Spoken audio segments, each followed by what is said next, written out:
loyal for 12 years, then offered 200 million naira to poison the president. You won't believe how close they got. It was the second week of May 2025. Nigeria was settling into the third year of President Bola Ahmed Tinubu's administration. The economy was showing signs of recovery after the fuel subsidy crisis.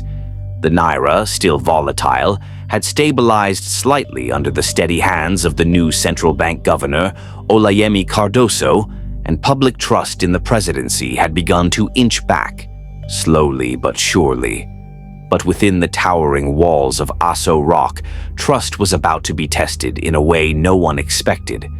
Earlier that morning, a security memo had landed on the president's desk, marked Level 1 Confidential. It came from the National Security Advisor, Nuhu Ribadu. Inside were 5 photos, one name circled in red: Emmanuel Okoye. He wasn't a new face. Emma, as everyone called him, had been Tinubu's personal aide for 12 years, back when he was just the Jagaban of Lagos. Emma had risen from printing campaign posters in Surulere to handling the president's private schedule. He had never missed a day of duty, never raised a voice, never leaked a word. But the file said otherwise. Intelligence from the DSS indicated that Emma had been compromised. A whisper of a plot, a transaction, and something far more chilling: plans to poison the president within 72 hours. That night, the villa was unusually quiet. Inside the president's private quarters, the daily routine played out like clockwork. Dinner was light: grilled fish, vegetables, a glass of red wine. Emma, dressed in his usual navy caftan, stood by the table, hands steady, eyes cold. He poured the wine. In his pocket, a tiny vial sealed in plastic, wrapped in a white cloth. The instructions had been clear: use it during dinner. He must not make it to Friday. It had come from someone high up, someone Emma never saw but who knew everything about him. His bank records, his wife's new boutique in Lekki, his son's admission to Coventry University. They even knew the route his daughter took to school.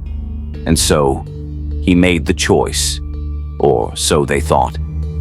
Just as the wine glass was about to reach the president's lips, a voice crackled through the room's intercom. Code Alpha, full lockdown. Repeat, Code Alpha. President Tinubu calmly set down his glass. Guards stormed in. Emma froze. The room filled with the sound of boots and radios. Emma Okoye, one officer barked. You are under arrest for conspiracy to assassinate the President of the Federal Republic of Nigeria. He didn't resist. He just wept. Hours later, in a sealed interrogation room beneath the DSS HQ in Abuja, Emma broke. He confessed everything. The contact had reached him through an encrypted app, promised safety for his family and 200 million naira in a UK account. The poison had been shipped in via private jet, hidden inside a cosmetics container belonging to the wife of a powerful senator. And the senator? None other than a recent defector from the opposition, who had just been appointed as a special envoy by the presidency 2 weeks ago. His name was withheld, but inside the villa, whispers were already spreading. In a quiet meeting the next morning, Tinubu sat with just 3 men: NSA Nuhu Ribadu, Chief of Staff Femi Gbajabiamila, SGF George Akume. A plan was laid out. The DSS would stage the president's collapse at an event later that week. A fainting spell, a rushed evacuation. No cameras, no press. Let the cabal think they had succeeded, and then track them. Friday came. At a security summit in Abuja, President Tinubu was seen visibly tired. Mid-speech, he paused, wobbled. Aides rushed forward. He was swiftly ushered away. By nightfall, Twitter was flooded. Has Tinubu collapsed? Is the president dead? Breaking, rumors of poisoning at Aso Rock. And just as planned, the traitors revealed themselves. The special envoy made a call to London. Another ally, a former minister turned contractor, booked a sudden flight to Dubai. Money started moving, conversations were intercepted, code words were used. The lion has fallen, but the lion had not. Sunday night, in a stunning twist, President Bola Ahmed Tinubu appeared live on national TV, healthy, composed, and holding a small glass vial.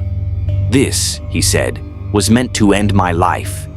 He didn't name names, but behind the scenes, 5 arrests were made that night. One in Lagos, one in Aso Rock, one at the airport, 2 in the National Assembly guest quarters. Emma was kept alive, placed under protective custody as a cooperating witness. His testimony would bring down part of a network that had operated in Abuja for over a decade. Before he was moved, President Tinubu visited him one last time. Emma couldn't look him in the eye. "I didn't go through with it, Baba," he said, voice cracking. "I know," the president replied, "but you let them get too close. That's a failure on us both." The eve. The event was never publicly labeled an assassination attempt. The headlines were soft. Security shakeup in villa. Close aide removed amid intelligence probe. Tinubu reaffirms control after health scare. But those in power knew the truth. And within the State House, a quiet new rule was passed among staff, old and new. Even the most loyal face can carry poison. Trust was no longer assumed, not even for those who walked the corridors with the president himself. Now that you've heard what almost happened inside Aso Rock, tell me, do you think this was an isolated plot, or just the tip of something much bigger? Drop your thoughts in the comments. I read every single one. And if you want more interesting stories with no filters, no fluff, just facts and fire, hit that like button, subscribe, and turn on notifications. Because next time, it might not just be a close call.